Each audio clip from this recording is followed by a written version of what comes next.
Absolute pleasure today to have one of the all-time great divers, a record fifth Olympic Games for an Australian female diver. Jenny Donnett went to four. This young lady went to her first at the age of 16 in 2008. She went to her first Commonwealth Games at the age of 13 in 2006. She's had success winning a bronze medal and also a silver medal as a 16-year-old in 2008, a bronze medal at the last Games in 2021. Dare I say it, she's now probably a veteran of not only the Australian diving team, but the Australian Olympic team in total. I think she's a chance of actually carrying the flag. She may know more than me, but she won't be telling me today. And on Dashing Down's Olympic Adventures for Aussie Home Loans, it's a great pleasure to chat with champion diver Melissa Wu. Melissa, thanks for joining us. Welcome. Thanks for having me. Appreciate it. It's been a long career. Started at the age of 13 representing Australia. This is your fifth Olympic Games. You're still getting as much joy out of it now as you did then? Yeah, definitely. It's been a very long time. Bit of a blast from the past, thinking back to those days when I was 13. But yeah, I think each Olympic cycle, I guess you change a lot, and there's always a goal that I'm working towards. So that keeps the fire alive. And I think this back end of my career, just really appreciating it, and really grateful to be able to go to a fifth Games, and really looking forward to this experience, and definitely going to soak this one up, I think, a little bit more than all the others. Were you confident after you did so well at your fourth Olympic Games that you had another one in you? No, I didn't really think about it, to be honest. Everything pretty much went into Tokyo, all the prep, everything. It was sort of like everything aligned finally in my career. It was a lot of work getting there. I had a really big team around me. So everything was basically for that moment. And afterwards, I went on SAS, took a bit of a break, and then decided to come back and do synchro. So plan was to kind of just go to Commonwealth Games and do that. And I did that with little Charlie in Birmingham, which was a really good experience. And after that, I think because this one was a shorter turnaround, because we had the extra year because of COVID for Tokyo, after Com Games, I thought, it's just a little bit longer. I might hang in there a little bit longer and aim for Paris. But maybe if it was 4 years again, I don't know if I would have done it. So individual platform and synchronized platform have been your specialties. Is there one you prefer more than the other? And is there one more challenging than the other? Well, in the beginning, like earlier on in my career, I always did both, but I definitely had a lot more early success in synchro. And I've been quite open about the fact that I struggled a lot with pressure when I was younger and dealing with nerves. So that was partly why I did so much better in synchro, because when I had someone up there with me, definitely felt a lot less nervous and was able to perform better under pressure. And then throughout my career, we had a lot of changes. It ended up that I was, diving with a different partner almost every year. So I decided to kind of focus a little bit more on individual, the back end of my career. But then after Tokyo, having the opportunity to do synchro again with Charlie was amazing. It was just nice, I think, to go back to doing synchro. And when I was doing it with Charlie, I was only doing synchro at that point. So I definitely really enjoyed doing that again. Coming back to that, and especially her being so young, I guess that, coming back around, she was sort of the age that I was at when I first started doing synchro. So being able to be a little bit of a mentor to her was really enjoyable for me. But then unfortunately, she's had some injuries in the last year or so that she's been having to overcome. So in that time, I decided then to take up individual again. And it is always nice to go back to individual. It's kind of what I worked at for such a long time, and finally got to the point, I think, at Tokyo, I was really comfortable doing individual. And I think now having injuries to manage individual is definitely a lot easier in that respect, because I can manipulate, my training program and things I'm doing based on my body and making smart decisions there. Five-time Olympian diver Melissa Wu is joining me on Dashing Dan's Olympic Adventures, with the Olympic Games just over a week away, and we find her in a training camp in London. And Aussie Home Loans, our major sponsor, they deal with anyone in Australia. They've got clients in every state and capital, and they do Zoom as well. How hard is it? As you said, you had a number of different partners in synchronized. How hard is it to gel with a partner? How long does it take, you reckon? It depends. It depends really on I guess both of you have to be able to change a few things. My synchro philosophy has always been that it's better for both people to make little changes to try and come together rather than one person drastically changing too much. And that's always worked well. I've always had really good relationships with my synchro partners, and in terms of doing that, it's always fun coming together. But I think one thing that I struggled with a lot was just the constant changing of partners every year, which wasn't intentional. I think just, you know, other athletes getting injured, they're at different times of their careers, things like that. So it just ended up that it was pretty much nearly every year, a different person. And I think that constant tweaking of things would mess up sort of my individual technique a little bit. And I found it hard to keep changing in that respect. So I think that's probably the aspect of synchro that's the most difficult to get right, but then also when you keep changing it over and over, it it kind of messes you up a little bit as well. You've got a pretty experienced team. You, of course, will be the most experienced member of the team. Annabelle Smith's at her 4th Olympic Games. Do you see yourself as a mentor to the other divers, like others were a mentor to you? I'm talking, of course, of Chantal Newbury, who'd won a gold medal in 2004, when she also won a gold in the Commonwealth Games in 2006, being a mentor to a young 13-year-old in Melissa Wu. Yeah, I think I've for a long time, as being one of the oldest members of the team, always seen myself as a little bit of a mentor if I need to be at times, but definitely a role model. I think this team going to Paris is a great team. We've got a good mix of first timers, but also divers who have been to multiple Olympics. But I think one thing that really stands out to this team is that I think everybody is very, I think, you know, everyone's ready, everyone's very mature, and even the first timers, you know, they know what they're doing. They've you know, they're really focused. So I think that need to be a mentor is not so much prominent on this team, but definitely as one of the oldest ones, I'm always happy to give advice and be there for teammates where they need it, for sure. After winning a bronze in 2021, how much better are you a diver now in the individual platform event that you think you could nearly give the gold a shake?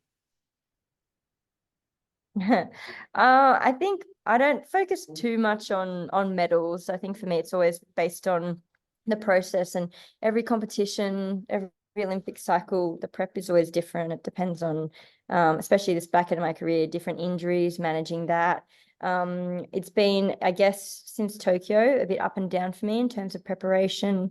I've since SAS after that sustained a couple of injuries that I probably shouldn't have dived on, but I think just trying to get ready, you know, get myself ready for Birmingham for Commonwealth Games. I kept diving on injuries. We were traveling a lot because it was still sort of COVID, so it was a lot of travel, a lot of training, and so a few of those injuries probably got a lot worse than they should have. So it's, I guess now at this point, I've had to learn a lot in terms of managing what I do, and I can't train the same way that I did before. So I think the prep is always different. You just take it kind of day by day, and going in, that's a big part of it. Then is just focusing on what you need to do, how to get yourself best prepared, so that I can compete the best I can. And yeah, like always, I don't focus too much on the medals. I kind of just let that take care of itself.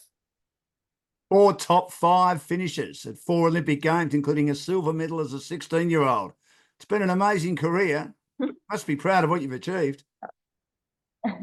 Thank you. Yeah, I guess I don't often look back on what I've done, but I think a lot of people ask me about it now. Obviously, it's my 5th Games, so people have asked me about my career and all this sort of stuff. So I think now, and like I said, I really want to soak this one up and enjoy it. So it is good, I guess, coming in to kind of look back and appreciate what I've achieved. And I guess in a way, it kind of takes the pressure off. I feel like I don't have anything to prove.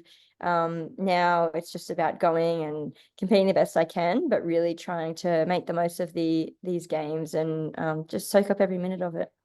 Melissa Wu has joined me, champion diver at her 5th Olympic Games. Jenny Donnett did it on 4 occasions, and Melissa Wu's gone past her with her 5th Olympic Games. She's won 2 medals.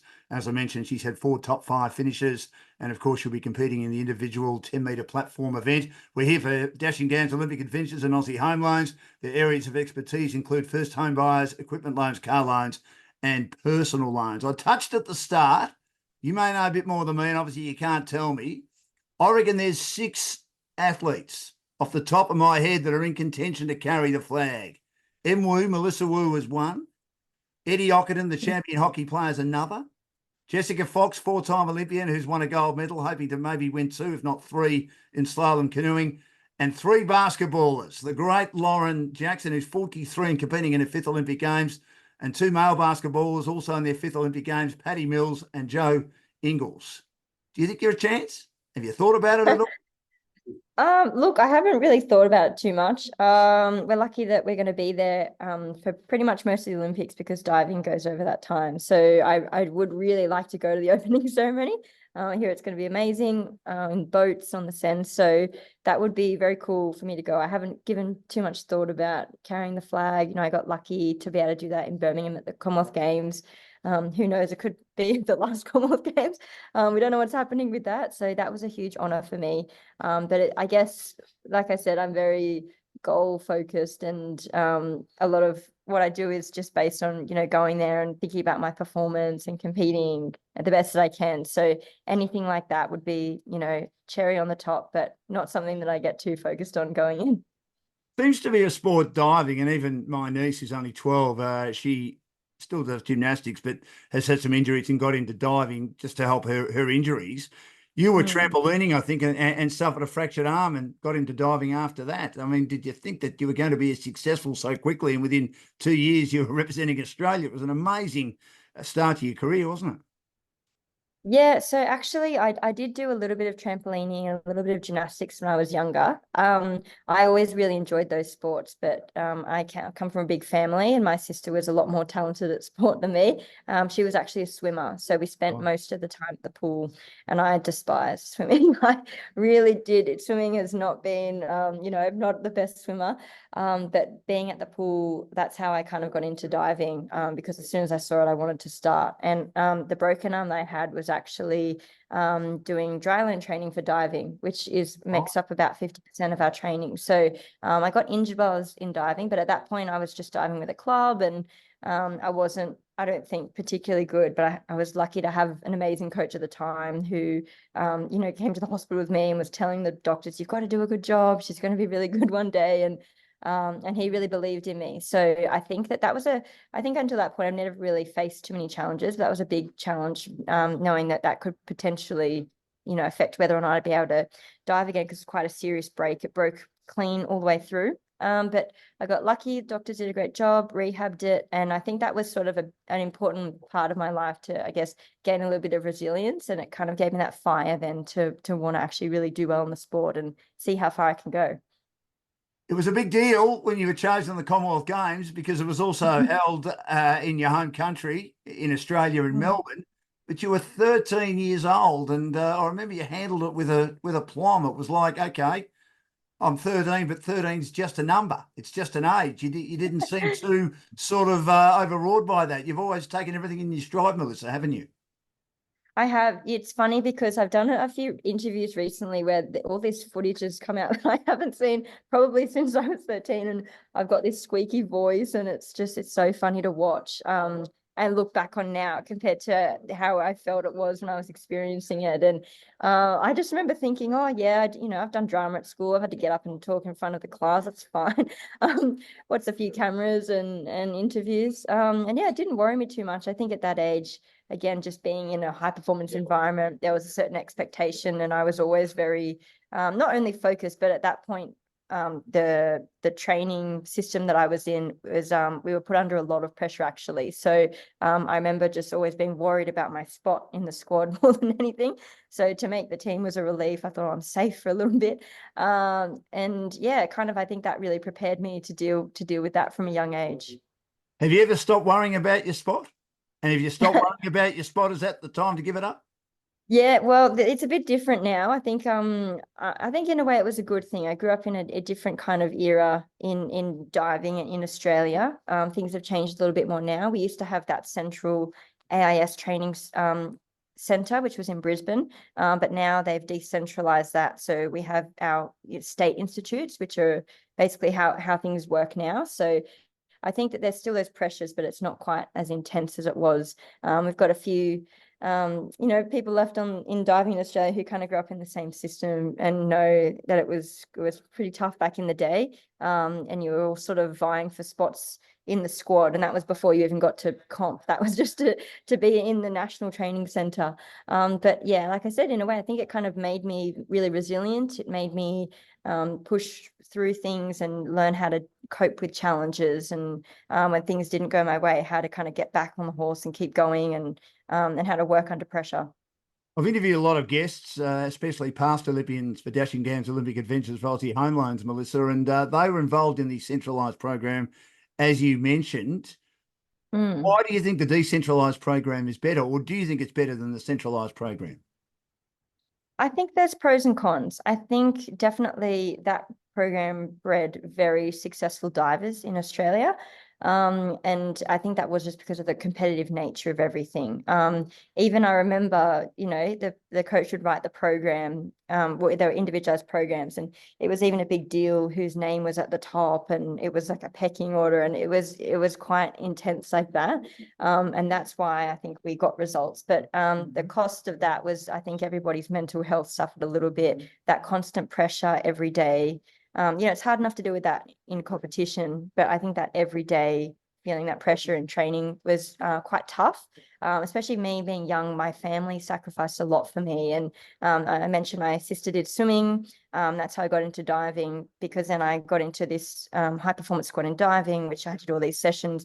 That kind of meant that my sister's swimming sort of went a little bit out the window, and she ended up quitting. And that was sort of for me, and my mum driving me everywhere to get me to training, and my siblings not being able to do much sport. That was all for me. So I think that pressure that I carried then wasn't just only for my place in the squad, but it had, far wide, like reaching effects to my family. So yeah, that was quite challenging. But I think the benefits now of the state programs is that you don't have to move away from your home state. You can grow up in a system that will support you all the way through, and you don't have to go and uproot your whole life or move away from family. So I think that's a large reason why mental health wise, I think it's a better system going forward for us. Did your sisters and brothers at the time, did they, what's the word I'm looking for? Were they a little bit annoyed that their sport that they might have been good at, particularly your sister being a swimmer, did they sort of take it out on you in a negative way, knowing that they've missed out, yet Melissa's getting an opportunity? Were they jealous? That's probably the right word. Or they've been supportive of you the whole time? No, I've been so lucky. My family has supported me 110% my whole diving career, and I wouldn't have been able to do what I've done without them and that support. And not only have they supported me, but I think just then they kind of fell into weightlifting because it was a sport that was in the same, I guess, like training center where my diving was. And not only have they supported me, but then them being in weightlifting and experiencing the ups and downs of their sport, I think them being able to understand what I go through just made them support me even more, actually. And it's always been nice. I think that's been one of the strengths that I've been lucky enough to have throughout my career, is having that family support, but siblings who can really understand, because they're doing it every day as well in their sport and experiencing the same things. And it's been good. Sometimes when things are up for me, and they support me even if they're not having the best time, and then vice versa. Sometimes when I'm going through challenges, but I see them absolutely killing it, it inspires me and motivates me. And I think that's been one thing, actually, when I think about it. A lot of people ask me how I stay motivated. And yeah, I guess that's actually one of the reasons, is seeing my siblings always doing incredible things and doing amazing in their sport, which is always, I've found, like a really big motivator for me. You've opened your own gym together as well, so you're pretty busy, aren't you? And it seems to be going really well. Yeah, it's going really well. Actually, we're overseas now. Last week, quickly before I left, we moved gyms, actually. So it's our second, I guess, proper big space, which is very exciting. A little bit stressful week before going away, but everybody chipped in and helped. And again, my siblings were super supportive of me. And yeah, we got it done. So it's exciting. We're a weightlifting club called Hardcore Strength and Hardcore Weightlifting Club. So we're the biggest weightlifting club in New South Wales and one of the biggest in the country. And then I also coach strength and conditioning for athletes. So it's basically all individualized programs to help them for their sport, which I really enjoy. It's great. Melissa Wu's my guest. I'll have to leave her, or she'll have to leave me very shortly because she's got a physio appointment. But I really appreciate her time joining me on Dashing Down's Olympic Adventures for Aussie Home Loans. And they've got over 25 lenders on their panel. You talked about coaching. Steve Foley is going to join me very shortly as well, who's the high performance manager and did a great job with the British team, winning their first, helping them win their first Olympic medal for 44 years. Then Tom Daley won a gold in 2012, and then did a good job with the American team as well. Do you see yourself a bit like him one day becoming a coach in diving? I love coaching diving. I don't do it at the moment, but I did do it for a couple of years, and especially in our NSWIS program, we've got quite a large number of kids that we bring through, and we talent transfer from other sports. And I was sort of the bottom of the pyramid there. So the kids would come in, and it was a high performance environment. So what I loved about doing it was that you have to, I guess, bring these kids into a high performance environment. But I always thought it was my job to also make them fall in love with the sport, make them want to do all these hours and make them want to achieve great things. And I really, really enjoyed that. I think one of the reasons I stopped coaching diving was just because of my own business, and it's very similar hours, so it clashes a bit there. But I never say never. I would love to one day return to diving coaching if possible, because I really enjoy it. The Chinese have dominated for so long. Why have they been so good, Melissa? There's probably a number of reasons. I think one of them is just the depth that they have there. They've got so many divers, and so their competition to even make teams is incredible. So you know that the Chinese divers that are going to events like the Olympics are the best of the best, and they've had to overcome a lot just to even get there.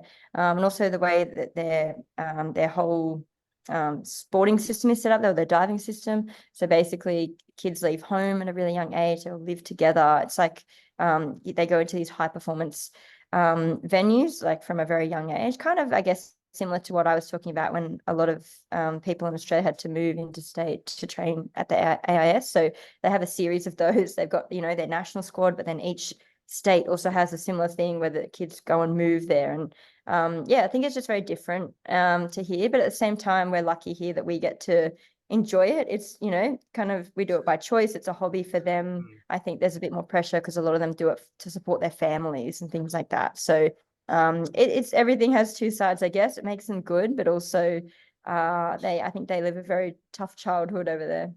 And obviously, Australia should perform pretty well, and England and America are improving. Who are the other nations that are starting to come through now? It is sort of the Chinese as the number one nation, but there are other nations improving all the time, aren't there, Melissa? Yeah, there's a few pretty solid diving countries. On top of the ones you mentioned, also countries like Mexico are quite good. Germany, Ukraine, it's a lot basically. Every country that will be in the Olympics will have a strong team, I think. And you never know what will happen in Olympics under pressure. A lot of people that you didn't expect to do well come out and do really well. So you can't get too caught up in who the competition is. It's going to be fierce no matter what, and you just got to be ready for that. So are you expecting this to be your last Olympics, or never say never? Look, I never say never, but basically, yeah, the point of me setting up career and everything for after diving is to basically have that all ready to go. I think the beauty of that is that when I do make that decision to retire, it's it's completely on me in terms of I can make that decision anytime. I know that I've already set my career up. I can stay or go based on basically where I'm at, and I won't have any pressures or anything to make that decision, which is good.